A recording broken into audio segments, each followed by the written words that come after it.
Hello, good morning. Welcome to Sorbello Farms and the Off the Muck YouTube channel.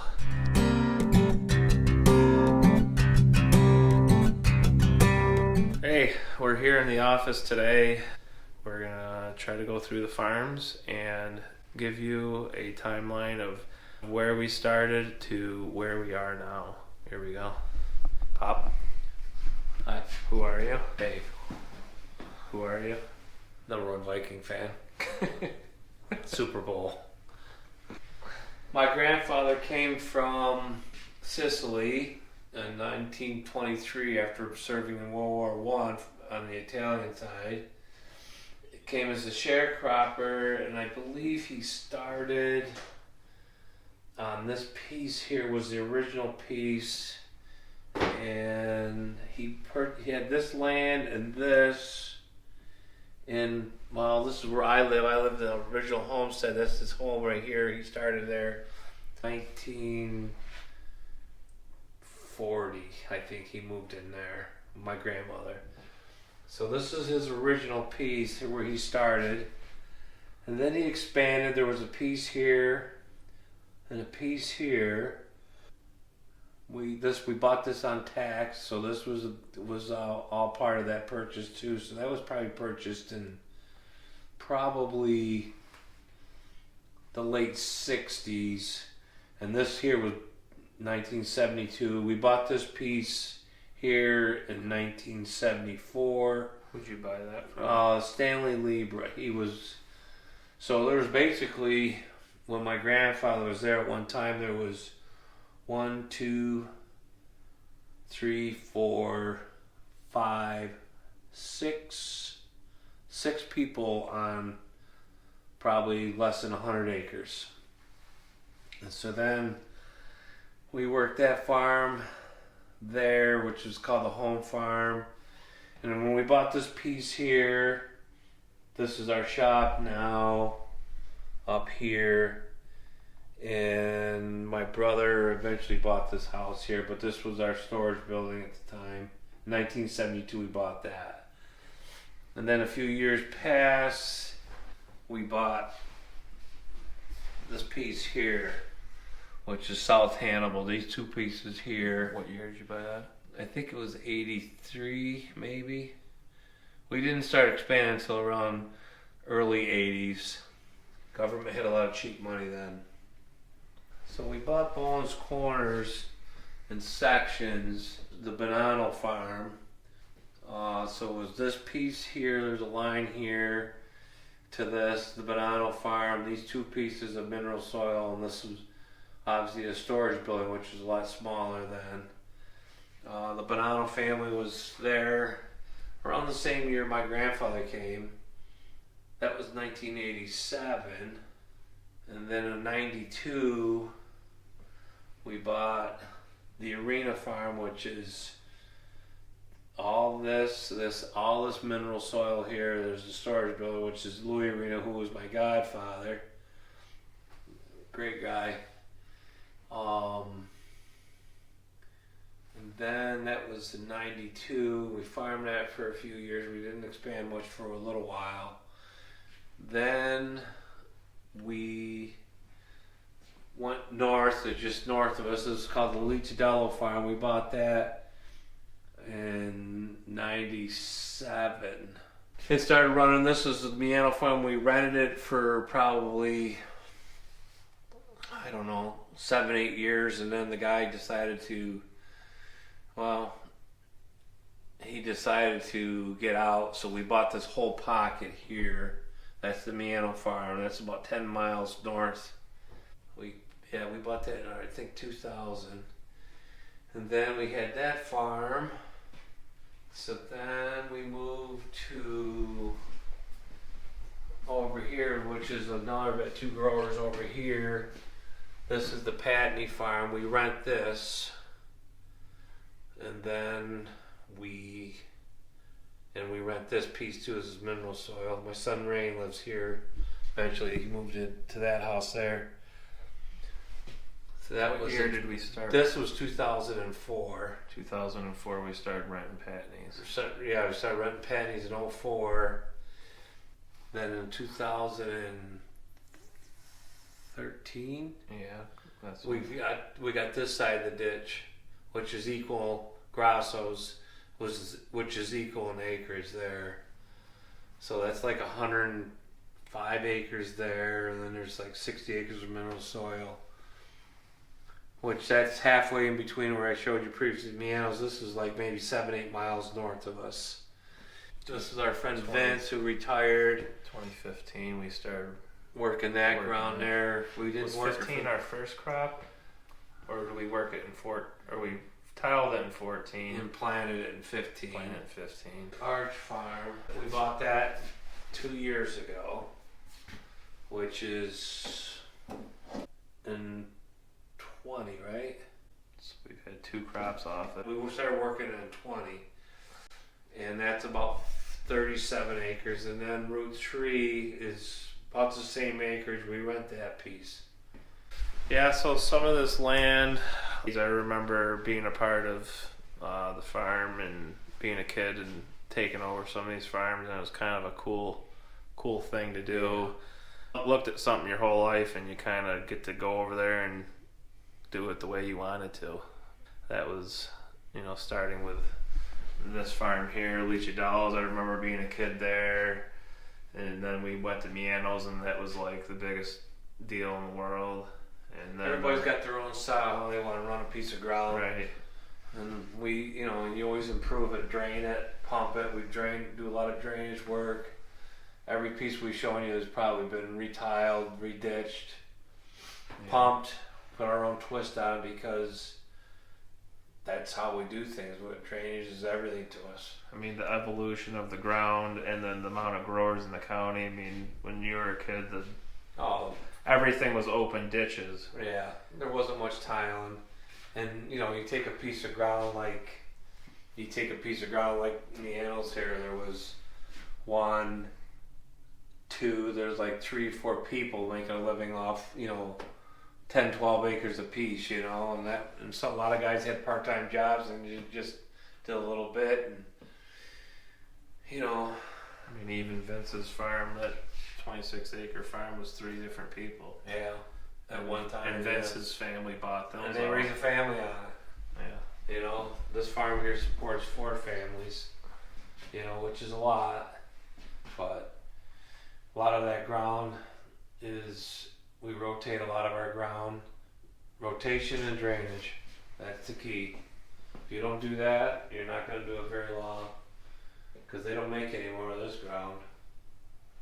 So years ago, when I was a kid, a lot of the production was lettuce. They would grow a lot of lettuce in this county, very few onions. Well, the lettuce business kind of went away because Canada was a big competitor. We just couldn't compete with them.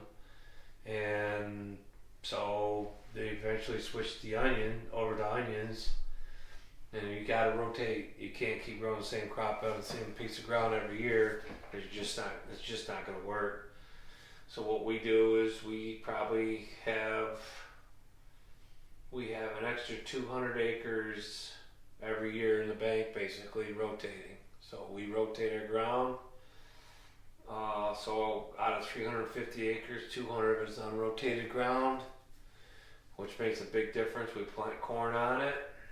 We do good with that. You want to break the cycle of nematodes, compaction, and we seem to do pretty good on grain. So the lettuce deal was a big deal, real big deal. It's a quick crop, 60-day crop. You flip the crop over, and so it's ready in 60 days. And you had 3 days to move it, and you didn't move it in 3 days. You weren't gonna move it, and it's high value crop, a lot of labor, a lot of inputs, and it was the best tasting lettuce you would ever have, you can imagine.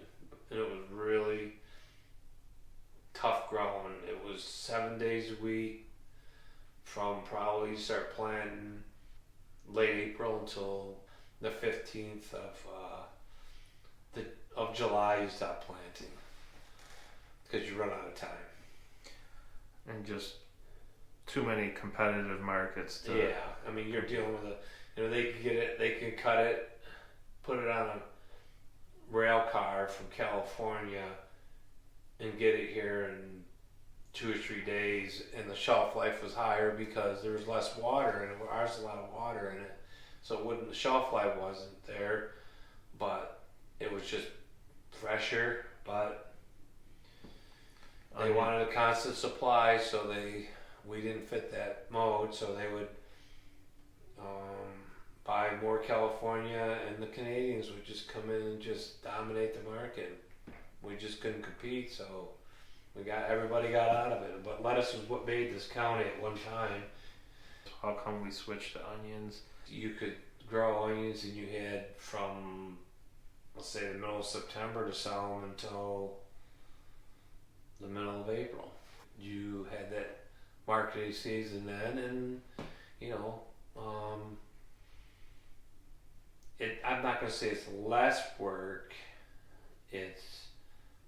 You work year round with onions. With lettuce, it was, fast and furious for the summer months, and then you were done. That's the other thing, is that you grew lettuce, and your income was from, let's say, from the 1st of July to the 1st of October, and then there was nothing the rest of the winter. And I think that made a difference. So onions, you sell them from the middle of September to middle of April, and that's your income for the season. But you had longer time to sell. Lettuce was, like I said, 60 days, 3 days to get rid of it. And if you didn't move it in 3 days, it would get old, and you'd have to destroy it, disc it up. And you couldn't sustain a living like that. It's just, you couldn't survive like that. But that all changed, and probably I would have to say the lettuce business took a real turn for the worse in probably the mid 80s. People were switching more to onions. And, there's more outlets for onions. The onion business is global. So you deal with global markets, and you deal with Canada, you deal with the West Coast grows a lot of onions, Washington State, deal with Mexico. Sometime Holland, if it gets real tight, we have all the water we want, and we're next to a lake, and we got pretty nice weather. You get some nasty storms in the summer, but we don't deal with the severe drought that the West Coast, Washington State, Oregon, all those guys are hurting for water, and they have to irrigate, or they don't make. Yeah, we don't have to irrigate because the muck soil has its own moisture. That's why you grow onions on, because they're shallow rooted and the water's fairly close. We just concentrate on onions. That's what we're good at, so that's what we do. We're coming up on our 100th year anniversary this coming year, 2023, and I'm 4th generation, 3rd generation. Yep. It's been 100 years in the making. Yep. 100 hard fought, long. Good family though. Yep. Before we put everything to bed and the snow came, my mom flew the drone over our farms. Let's give you a farm tour.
subscribe, like, and share for more videos like this one.